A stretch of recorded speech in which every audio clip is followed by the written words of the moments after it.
В четверг, 6 марта, в первой школе города Гал имени Азы Агума прошло образовательное мероприятие, организованное представительством Россотрудничества в Абхазии. Добрый день, дорогие коллеги, гости.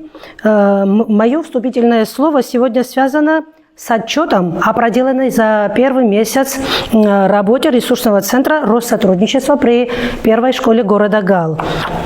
Все, что связано с литературой, с филологами, с силами филологов Гальского района, давно уже предоставляется зрителям и до уровня не просто района, а республиканских масштабов мы проводили, и вызывает, ни у кого уже не вызывает удивления.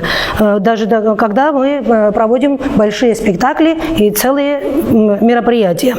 Что касается курса грамматики, в частности русского языка, здесь картина выглядела намного иначе, потому что в нашей практике до начала курса, который мы начали в 2025 году, никаких абсолютно таких подобных мастер-классов по русскому языку мы не проводили. А за русский язык как дисциплину взялись мы по плану, указанному руководителем представительства Россотрудничества в Абхазии Владиславу Геннадьевичу Куликову.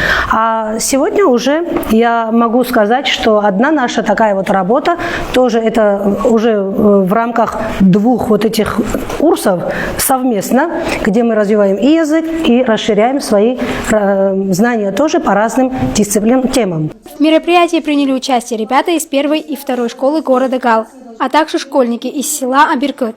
Ученики подготовили презентации по темам «Спасибо деду за победу», «Все работы хороши, выбирай на вкус», «Что мы сажаем, сажая лес», «Ни одна любовь не идеальна», «Счастливые страницы из всемирной истории», «Мамин праздник, женский день», «Моя родина, русский язык», «Гении учатся у природы, талант у книг», «Красота – это искусство», «Все остальное – спорт». Мы знаем из песен, мы знаем из фильма о славных героях Второй мировой. Они завещали нам жизнь без печали и ясное небо над головой. Они не сдавались, они не боялись ни дыма, ни пепла, ни лютой зимы. Люди планеты хранят их заветы, люди планеты за мир без войны. Поклонимся низко у всех обелисков, у вечных огней мы оставим цветы и слезы не скроем. Спасибо героям за то, что живем на земле я и ты. Наше наследство — счастливое детство, большая земля, мирный солнечный дом, мы люди планеты, мы внуки победы, мы помним о прошлом и мир сбережем. Следующая тема – «Женский день». Клара Цеткин, известная деятельница Германии, на конференции в Копенгагене предложила учредить Международный день борьбы за женское равноправие и эмансипацию. Около 100 участниц из 17 стран поддержали идею единогласно. Международный женский день приобрел свой статус в 1975 году. Изначально праздник появился как День солидарности женщин в борьбе за свои права. Сегодня он считается Днем весны, красоты, нежности, любви. Инициатором является Клара Цеткин, но на родине ее, в Германии, дату широко не отмечают. Большой популярностью пользуется День матери. Мартовский праздник считается днем борцов за права женщин. А в День матери женщин благодарят за любовь и заботу. Особая признательность звучит в словах мужчин. Красивее они в стихах. Мама. В этом слове солнце спет. Мама. Лучше слова в мире нет. Мама. То роднее, чем она. Мама. У нее в глазах весна. Мама. На земле добрее всех. Мама. Дарит сказки, дарит смех. Мама. И за нас порой грустит. Мама. Пожалеет и простит. У каждого человека бывает повод, чтобы гордиться своими детьми, друзьями, городом, селом, достижениями. Но если есть такой повод, то это и у меня. Именно я горд тем, что в моем селе построена на века Ингур-ГЭС, символ новой жизни, прогресса, процветания. Гидроэлектростанция – это объект энергетической инфраструктуры, который использует энергию потока воды для производства электричества. Постройка ГЭС является значимым событием в жизни любой страны, так как это позволяет повысить ее энергетическую независимость и развивать промышленность и экономику в целом. Человек рождается для созидания, чтобы сделать окружающий мир более благородным, красивым, чтобы дарить добро людям. Такой есть мой дедушка, инженер, который стал одним из первых участников сооружения ГЭС. Вместе с ним работает и мой отец. Он тоже инженер. Моя мечта стать энергетиком и встать рядом с ними и продолжать их дело. Несомненно, нам есть чем гордиться и есть что показать нашим гостям. Я очень люблю свое село.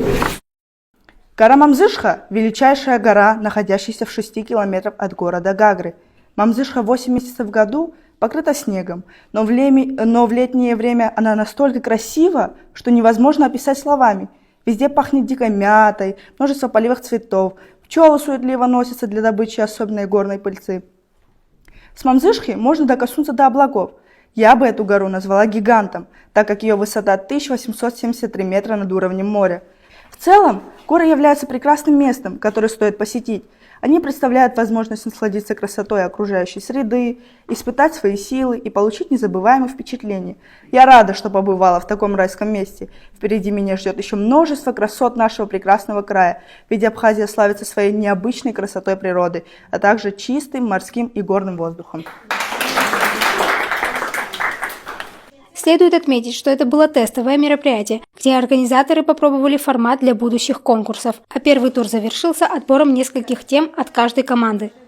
Во-первых, хочу поблагодарить за возможность принять участие в таком конкурсе. Было очень интересно, захватывающе, потому что этот конкурс объединил в себе возможность проявить себя как и в команде, так и индивидуально. Было очень интересно с коллегами создавать стенгазету. Также мы изучили разные темы, которые в эту газету входили, а также я написала сочинение про мой родной край, про Ингур, где смогла описать все свои воспоминания из детства, которые, судя по всему, понравились жюри. И я очень надеюсь, что будет еще такая возможность проявить себя со своими друзьями, и я считаю, что это очень хороший опыт. В целом. Каждая работа была по-своему уникальной, интересной, что было очень приятно слушать. Как насчет нас, наши сочинения и стенгазета создавались с большим трудом.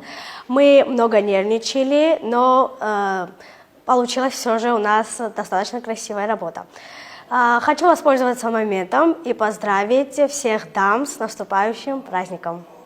Сегодня 3 школы соревновались между собой, это был первый этап конкурса. Мы сегодня очень волновались, и полученный от волнений опыт сегодня, думаю, что поможет подготовиться лучше ко второму туру. Во втором туре выбранные темы будут рассмотрены глубже. Лучшие из них пройдут в новый этап, о чем мы обязательно расскажем вам в следующих репортажах. Рада Цулукия, Тея Басария, Александр Хуторов, Гал Медиа.